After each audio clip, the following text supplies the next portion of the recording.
हूं शिप्रा झा और बुलेटिन में बात करेंगे सबसे पहले चुनाव प्रचार को लेकर।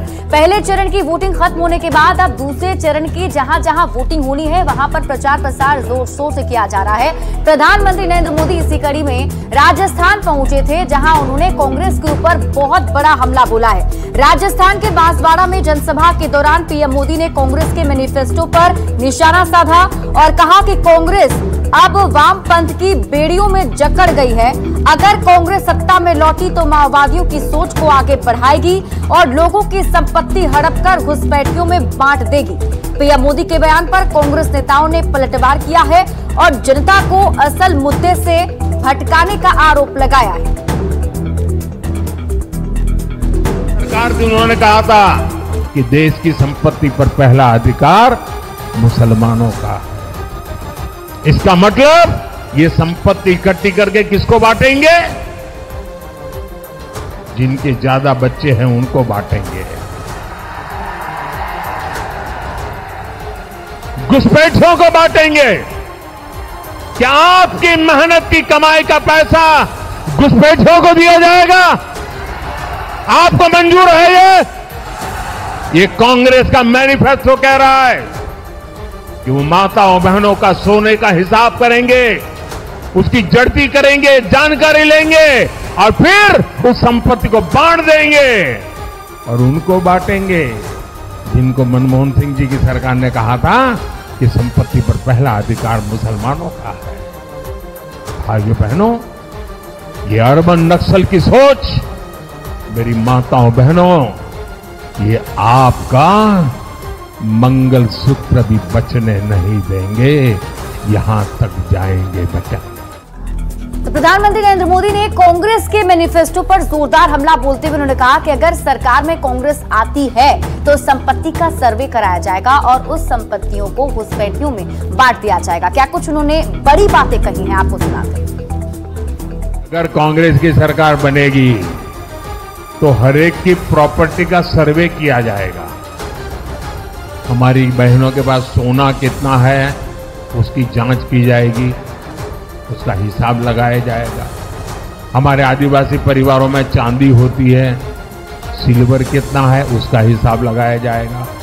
सरकारी मुलाजिमों के पास कितना जगह है, क्या है, पैसे कहाँ है, नौकरी कहाँ है, उसकी जांच की जाएगी। इतना ही नहीं, आगे क्या कहा है, ये जो गोल्ड है बहनों का और जो संपत्ति है ये सबको समान रूप से वितरित कर दी जाएगी।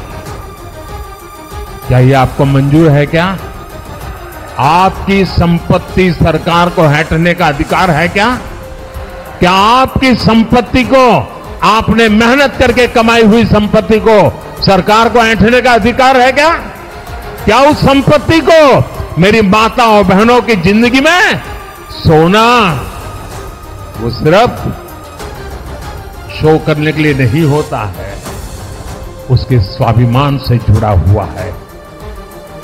उसका मंगलसूत्र वो एक सोने का कीमत का मुद्दा नहीं है, उसके जीवन के सपनों से जुड़ा हुआ है। तुम उसे छीनने की बात कर रहे हो अपने मैनिफेस्टो में? गोल्ड ले लेंगे, सबको वितरित कर देंगे। तो वहीं प्रधानमंत्री नरेंद्र मोदी जब राजस्थान के बांसवाड़ा में जनसभा को संबोधित कर रहे थे तो उन्होंने कांग्रेस पर हमला बोलते हुए कहा कि ये पहले वाली कांग्रेस नहीं है, बल्कि ये अर्बन नक्सल वामपंथी के चंगुल में जकड़ गई है। तो कांग्रेस छोड़कर के बाहर निकले हैं, वे एक बात बड़ी गंभीरता से बताते हैं। वो सारे लोग कह रहे हैं कि कांग्रेस अब कांग्रेस नहीं रही, अब कांग्रेस अर्बन नक्सलों के कब्जे में चली गई है। कांग्रेस अब वामपंथियों के चंगुल में फंसी हुई है। तो हमारे एक मित्र ने उनको पूछा कि आप ये कैसे कहते हैं? तो उन्होंने कहा उनका मैनिफेस्टो देख लीजिए, इस बार का कांग्रेस का मैनिफेस्टो देख लीजिए। कांग्रेस ने अपने मैनिफेस्टो में जो कहा है वो चिंताजनक है, गंभीर है और ये माओवाद की सोच को धरती पर उतारने की उनकी कोशिश है। और रविवार को कटिहार पहुंचे केंद्रीय गृह मंत्री अमित शाह ने जंगल राज को लेकर लालू परिवार पर हमला बोला था और इसी का जवाब देते हुए तेजस्वी यादव ने कहा है कि केंद्रीय गृह मंत्री अमित शाह को सत्तू पीना चाहिए, जिससे उनका शरीर और दिमाग शांत रहेगा। कह रहे हैं कि जंगल राज वापस आ जाएगा। अरे अमित शाह जी आए बिहार तो सत्तू पिए, सत्तू पीने से शरीर ठंडा और दिमाग शांत रहता है और बिहार के बारे में ज्यादा जानकारी प्राप्त कर सकते हैं ठंडे दिमाग। अब नेता प्रतिपक्ष तेजस्वी यादव के सत्तू वाले बयान पर बिहार की सियासत गर्मा गई है, जिसका जवाब देते हुए जेडीयू नेता नीरज कुमार ने कहा है कि लालू प्रसाद यादव जब होटवार जेल में थे तो वो सत्तू ही पिया करते थे। क्योंकि आपके पिता जब कैदी नंबर 3351 के रूप में होटवार जेल में निवास कर रहे थे, प्रवास कर रहे थे, तो सत्तू का बेहतर इस्तेमाल किया था। माननीय हेमंत सोरेन उसका इस्तेमाल करते हैं, अरविंद केजरीवाल जी भी, क्योंकि पूर्वांचल के लोग दिल्ली में बहुत रहते हैं तो सत्तू का अनुभव उनको है। लेकिन जेल की सलाखों के भीतर सत्तू पीना, सत्तू का अनुभव करना, यह जेल का अनुभव है जो जिसकी विरासत आपको मिली है। चुनाव को लेकर बिहार में सियासी राजनीतिक दिग्गज नेताओं के पहुंचने का सिलसिला जारी है, जो चुनाव प्रचार अभियान कर रहे हैं। इसी कड़ी में असदुद्दीन ओवैसी किशनगंज पहुंचे थे, जहां उन्होंने एक जनसभा को संबोधित किया और इस दौरान उन्होंने उम्मीदवार अख्तरुल इमान के पक्ष में जनसभा की और तेजस्वी यादव पर जबरदस्त हमला बोला। उन्होंने कहा कि तेजस्वी यादव MY समीकरण की बात करते हैं, लेकिन कितने मुसलमानों को उन्होंने टिकट दिया है ये वो बताएं। राजद का मामला है, MY कहते हैं मुस्लिम यादव। उन्हीं का सेंसस क्या कहता है कि बिहार में मुसलमान 17% है और यादव हमारे करीब 14-15% के करीब है। 22 उम्मीदवारों के नामों का ऐलान राजद ने किया। कितने मुसलमानों को दिया? 2 को दिया। कितने हमारे यादव भाइयों को दिया? 8 को दिया। अरे भाई, आप सिर्फ यादवों को टिकट देना है तो 2 हम कहते हैं MY। अरे जहां पर ताकत का मामला आता है आप ताकतवर नहीं बनाना चाहते। बिहार प्रदेश कांग्रेस अध्यक्ष अखिलेश सिंह का बड़ा बयान सामने आया है। उन्होंने कहा है कि 1 से 2 दिन के अंदर बिहार में 6 लोकसभा की सीटों पर उम्मीदवारों के नामों का ऐलान कर दिया जाएगा। इसके साथ ही रांची में हुए उलगुलान रैली को लेकर उन्होंने कहा कि जिस रैली में जितनी भीड़ थी उससे ये साफ हो गया है कि इस बार बीजेपी का सफाया तय है। सारा अब ऐलान हो जाएगा आज से कल तक। 1 से 2 दिन हो गए। इंडिया गठबंधन की भी कल रैली हुई सर रांची में, किस तरीके से देख रहे, क्या असर होगा? भारी जन समर्थन था, उतनी गर्मी में लाखों लोग आए रैली में, तो उससे साफ है कि भारतीय जनता पार्टी की बुरी पराजय होने वाली है बिहार और झारखंड। और लोकसभा चुनाव को लेकर जिस तरीके से कांग्रेस की तरफ से कैंडिडेट का ऐलान किया जा रहा है, उसके बाद विरोध के सुर भी नजर आ रहे हैं। हाल अगर हम दिल्ली की आपको बताएं तो सबसे पहले उत्तर पूर्वी दिल्ली से जब कन्हैया कुमार को उम्मीदवार बनाने की घोषणा की गई तो इसका विरोध किया गया। अब एक बार फिर से बवाल मचा हुआ है। दिल्ली कांग्रेस के स्थानीय नेता उम्मीदवारों का विरोध कर रहे हैं। पहले उत्तर पूर्वी दिल्ली से कांग्रेस उम्मीदवार कन्हैया कुमार का विरोध हुआ तो अब संदीप दीक्षित से उनकी बहस हो गई।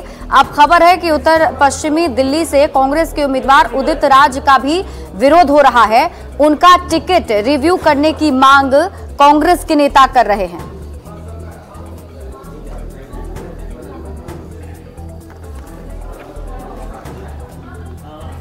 वहीं बिहार के डिप्टी सीएम विजय कुमार सिन्हा ने नेता प्रतिपक्ष तेजस्वी यादव पर जमकर हमला बोला है। उन्होंने कहा कि जिस तरीके का भाषा का इस्तेमाल तेजस्वी यादव चुनावी सभा में कर रहे हैं वो दुर्भाग्य की बात है।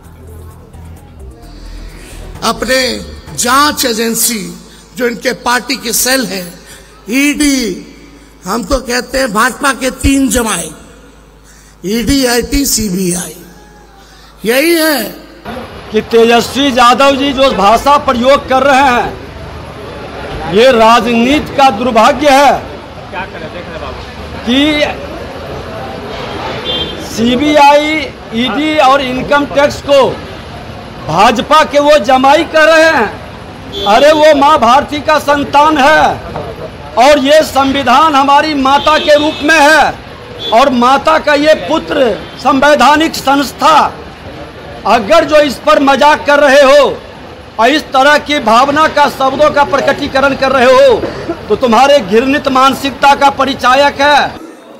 वहीं झारखंड की राजधानी रांची में कल हुए विपक्ष की उलगुलान रैली में हुए बवाल पर चिराग पासवान ने भी हमला बोला है। उन्होंने कहा कि अभी तक अप्रत्यक्ष रूप से इनके अंदर अंतर्कलह चल रहा था और अब ये प्रत्यक्ष रूप से सामने दिख रहा है। जो लंबे समय से इस गठबंधन के बीच चल रही है, प्रत्यक्ष रूप से वो कल वहां पर दिखाई दी।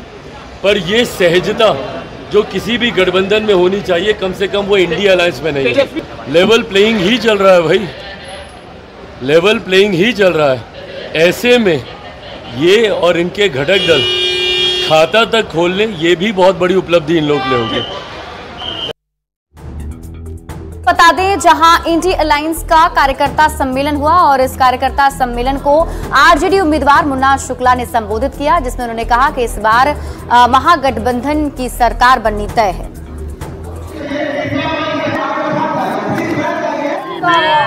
A to Z वैशाली में A to Z लड़ रही है, माई बाप की पार्टी लड़ रही है। हमारे नेता लालू प्रसाद जी के वैशाली में मुन्ना शुक्ला को, हमारे पार्टी को, हमारे ललटेन को जन समर्थन अपार। और इस बीच रुक कर लेते हैं बड़ी खबर की। मुजफ्फरपुर से आपको इस वक्त की बड़ी खबर बता दें, जहां ट्रेन में आग लगने की खबर मिल रही है। आपको बता दें, शॉर्ट सर्किट की वजह से ट्रेन में आग लगी है। वलसाड मुजफ्फरपुर एक्सप्रेस में आग की खबर है। आग बुझाने गए आरपीएफ सिपाही की भी इसमें मौत हो गई है। अग्निशमन यंत्र ब्लास्ट होने से मौत की खबर मिल रही है। आपको बता दें, ट्रेन में शॉर्ट सर्किट लग गई थी, जिसकी वजह से आग लगी है। तो मुजफ्फरपुर से आपको इस वक्त की बड़ी खबर बता रहे हैं, जहां वलसाड मुजफ्फरपुर एक्सप्रेस में आग लग गई और जब आग लगने की सूचना वहां पर मौजूद प्रशासन को मिली तो आग बुझाने गए आरपीएफ सिपाही की भी इसमें मौत हो गई है। अग्निशमन यंत्र ब्लास्ट होने से मौत बताई जा रही है। आपको बता दें कि ट्रेन में शॉर्ट सर्किट से आग लगी थी। और बाका से आपको इस वक्त की